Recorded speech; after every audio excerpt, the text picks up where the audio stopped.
Hi, welcome to Sesame. We're just going to take a quick look around the main homepage here. On the front screen, we're going to actually explore around as a teacher, so you can sign in with your information. Here we're going to create a sample class, adding some standards. You can either type in student names one by one or import it in via a spreadsheet. To invite students, you can either use their individual codes or a QR to log in with. Here we're going to create our first activity. You'll notice near the bottom we can choose between a few assessment tools. This one is an example of a rubric. Once your activity is created, you can play around with some of the options on the top right corner: editing, duplicating, sharing, or deleting activity. Once students have submitted their assignments, we can create what's called a snap, where you can assign scores based on the rubric that we've created.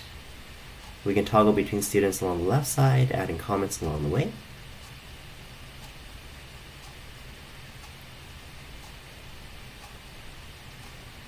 Now we're just going to take a quick look at a few other top tabs, see what options we have available.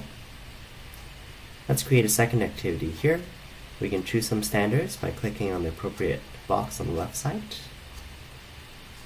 This time the assessment tool we're going to practice is a scoring tool. You can set the criteria as well as what each criteria is out of.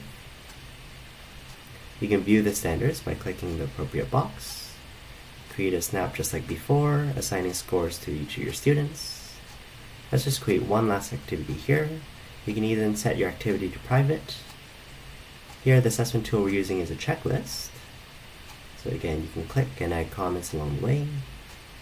For reporting, you can play around with it. There's the option to export it to a spreadsheet. You can see it student by student as well as look at some standards coverage.